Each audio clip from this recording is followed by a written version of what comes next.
Hi everybody and welcome back to episode 11 of the EdTech Toolkit for Educators. In this series obviously we've been going through a lot of things and I hope you've had a fantastic half-term break. So what I want to talk to you today about is the collaborations element inside of Canvas. This one in particular came out of a request that came from one of our educators that are out there in hair, beauty and catering, and what she actually said there is, which one's better, Google or Microsoft? Let's have a look at this and go into a bit more detail.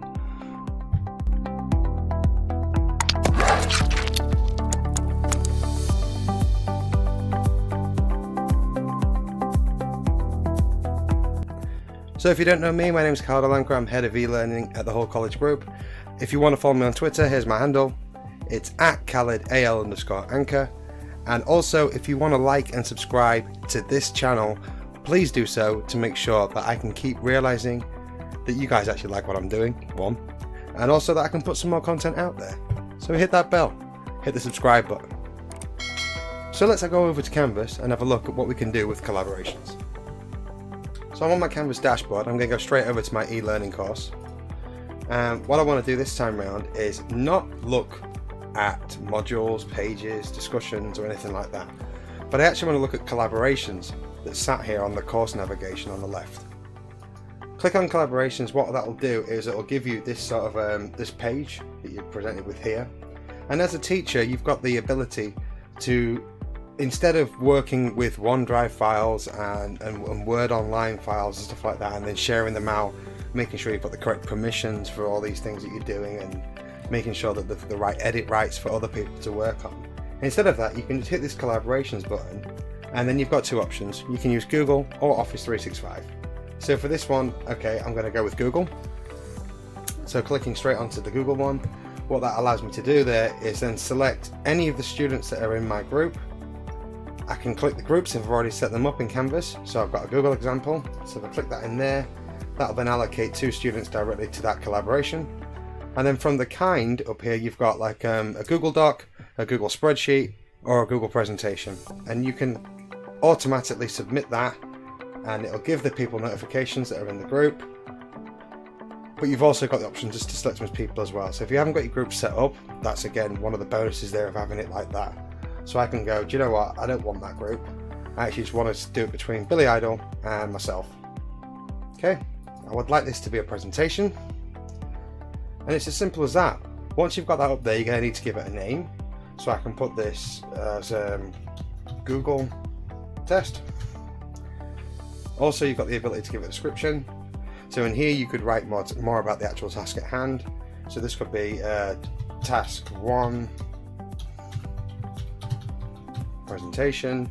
You could write more about the learning outcomes, anything. You could put it in the description, but you've got probably about 500 characters to work with, so just consider that when you're doing it. At that point then you can click submit, and what that will do there is it will automatically send the student an email. They'll know, they'll have a link to it, they'll be able to work on that, and they'll also get a notification directly from their Canvas student app if they've got it on their mobile phone, which I think is quite a really strong, easy way for us to get that done. At that point in time, you've got that collaboration set up in Google. So you can then click on the pencil if you want to edit it. So if you think, okay, wait a minute, I need to add somebody else, you can add somebody else to it and then save it, or you could delete it entirely. But for instance, I don't want to add Dave Perry. I don't want to take his time up this time at night. So what I will do is I'll go back to collaborations. But you've obviously got the opportunity to delete it there as well. So that's how you make a Google collaboration. Nice, quick and easy. So let's see what that actually looks like. So clicking on it, what it does is it'll go, right, well, we need to log you in via Google. If you've got single sign-on obviously already set up at your organization, which a lot of us already do, you'll be able to just click log in. But if not, students will be presented with the Shibboleth page to log into. So that's just their username and then their password, the same as log on at college. And then straight away they can start interacting with this resource. So I'll just put heading 1 and I'll start editing this document directly live. So what I'm going to do right now is go over to what a student would see in the exact same manner. So logging on as Billy Idol. I'm actually logged onto this course right now, so I can click on collaborations. Click on that one there as well. And this time round, because for instance he's not logged in before using his Google account, it'll actually ask them to authorize correctly in the bottom corner. This is a one-time thing that happens, so once they've logged in and authorized it once, then Canvas knows that that student is that person, and it just automatically lets them in from then onwards after. So click on authorize, they'll be brought up to the login page, so you'll be able to put your details in for the user.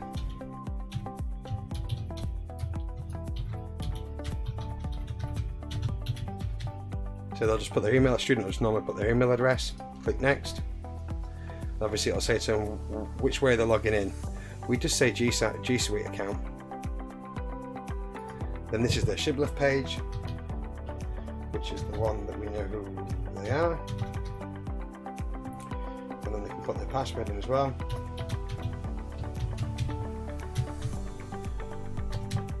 And then log in. It's always good if you know your password.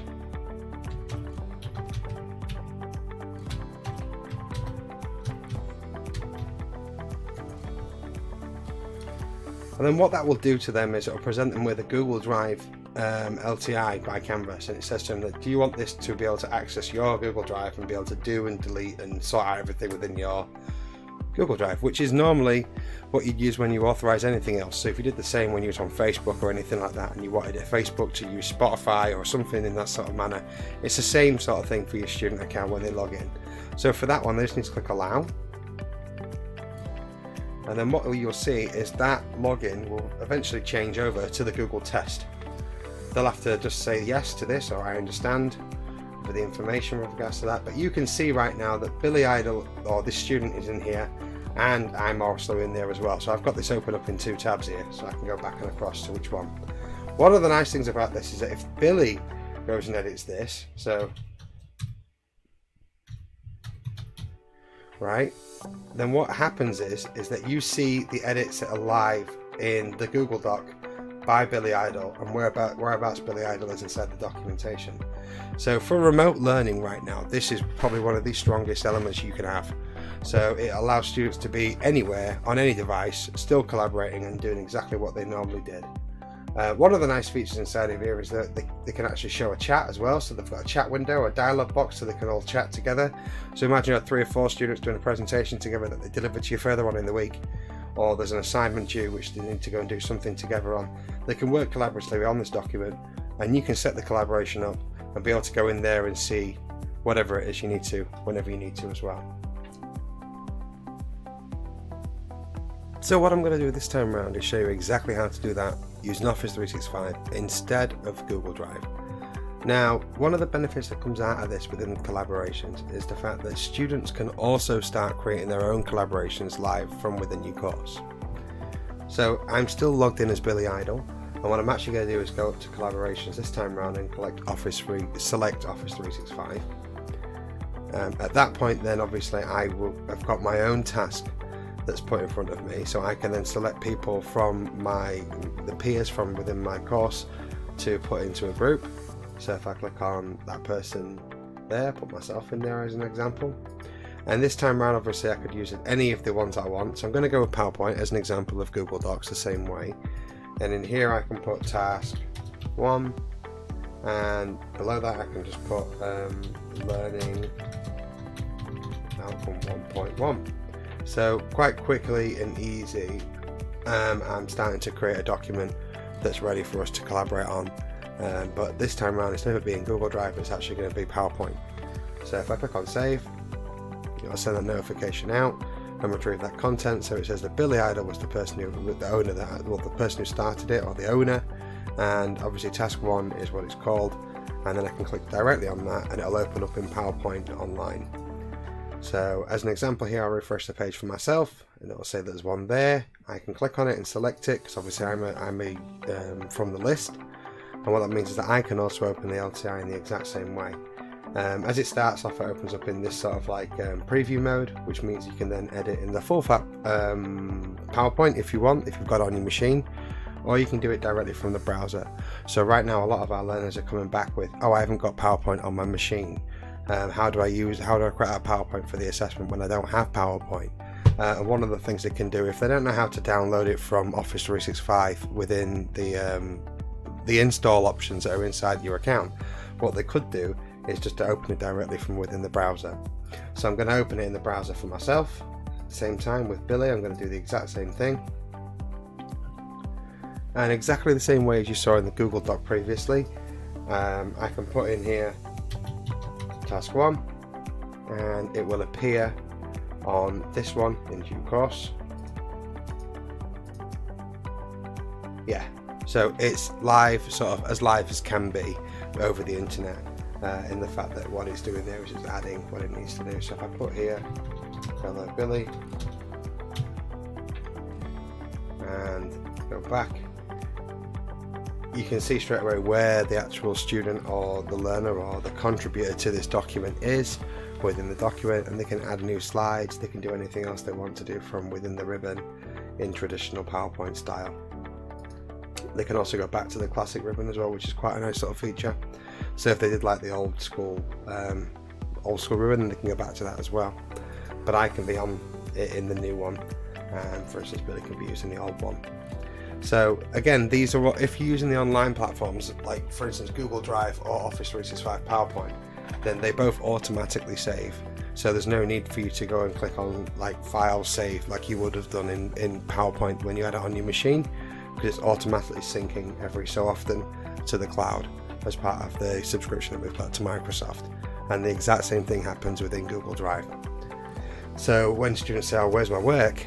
In this scenario, the work is actually inside OneDrive for Billy, and I'm going to show you whereabouts to actually find that, because realistically speaking they don't need to always be in Canvas to be able to access that document.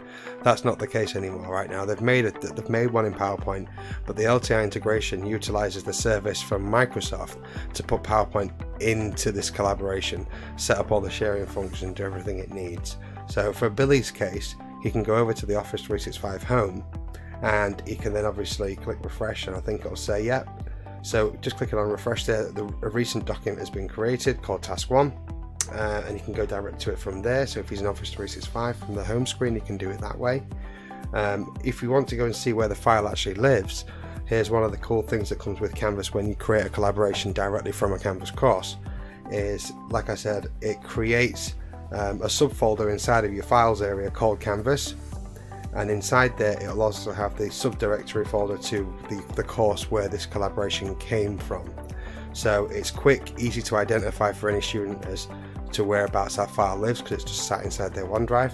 And then they can click on e-learning and you'll be able to find the PowerPoint. Obviously I did one previously as a demo beforehand just to test, and likewise it's created it, it's put it in there, and it's sat there for a student to work with it.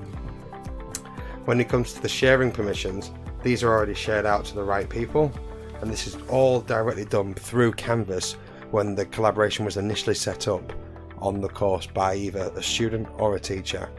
So really interesting way in the way that this can be done, and I hope this really can support anybody who wants to sort of set up a collaboration, because right now we've got people working remotely, people working at home, and here's the quickest and easiest way to do so if you want them all to work on one document at the same time and have it ready for like a presentation next week or a presentation at the end of the month, or whichever way you teach in your style for your delivery, because you will be doing a lot of stuff like this, but it's just a case of you not knowing how to do it. So if you do want any more further support or anything else on like sort of topics like this, you can contact us at elearning@hull-college.ac.uk, and one of the teams will pick up exactly where we've left off. I hope this has been beneficial, and please again just keep the likes and subscribes coming through. If we don't get them, then we don't know this content's any good for you. So have a good one, take care of yourself and be safe.